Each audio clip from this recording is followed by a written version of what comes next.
দ্বিতীয় ওয়ানডের ৩৯তম ওভারের চতুর্থ বল মেহেদী হাসান মিরাজকে ফরওয়ার্ড পুশ করেছিলেন মোহাম্মদ রিজওয়ান। নিজের বলে ফিল্ডিং করতে যান মিরাজ, আটকেও ফেলেন পা দিয়ে। সেই মুহূর্তে রান নেয়ার লক্ষ্যে পিচ থেকে বেরিয়ে এসে দাঁড়িয়ে থাকেন সালমান আগা। পিচে ফেরার কোনো তাড়াই ছিল না পাকিস্তানি ব্যাটারের মাঝে, বরং হাত দিয়ে বল তুলতে চাচ্ছিলেন তিনি।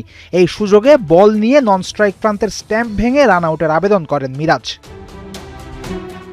প্রথমত, রানিং খেলার মধ্যে ব্যাটারের হাত দিয়ে বল ধরার কোনো নিয়ম নাই। সেটা করলে অবস্ট্রাক্টিং দ্য ফিল্ডের নিয়মে আউট হতে পারেন তিনি। এসব বেসিক নিয়ম জেনে অথবা না জেনে পাড়ার ক্রিকেটের মতো সালমান কেন পিচের বাইরে দাঁড়িয়ে থেকে হাত দিয়ে বল ধরতে গিয়েছিলেন সেটা ভালো জানেন তিনি। দ্বিতীয়ত, এই ঘটনায় ফিল্ডিং করতে গিয়ে আঘার সাথে মিরাজের কোনো সংঘর্ষ ঘটেনি। মিরাজের কারণে আঘা পিচে ফিরতে পারেননি তেমনও নয়, বরং আঘাকে মিরাজ সেকেন্ড খানেক সময় দিয়েছিলেন পিচে ফিরতে, কিন্তু সেটা করেননি পাকিস্তানি ব্যাটার। তাই একটা প্রতিযোগিতামূলক ম্যাচে এমন রান আউট করায় কোনোভাবেই খেলার স্পিরিটকে কলঙ্কিত করেননি মিরাজ।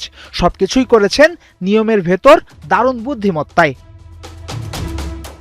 এবার দেখা যাক সালমান আগা কি করেছেন মাঠে। মিরাজকে স্ট্যাম্পে বল মারতে দেখেই আগা বুঝেছেন আউট হয়ে যাবেন তিনি।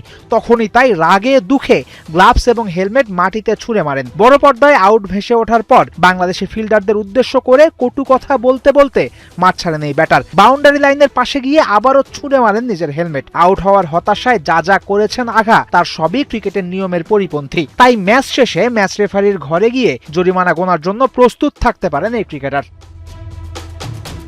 এদিকে এই আউট দিয়েই বদলে যায় ম্যাচের গতিপথ। ভাঙে রিজওয়ান এবং আঘার ১০৯ রানের পার্টনারশিপ। মেজাজ হারিয়ে তেরে ফুরে মারতে গিয়ে পরের বলে আউট হন রিজওয়ানও। শেষ ৬ উইকেটে পাকিস্তান তুলতে পারে মাত্র ৪৩ রান। অর্থাৎ এই ঘটনার মাধ্যমেই ম্যাচে ফেরে বাংলাদেশ। নিজের পরিকল্পনায় সফল হন ক্যাপ্টেন মিরাজ।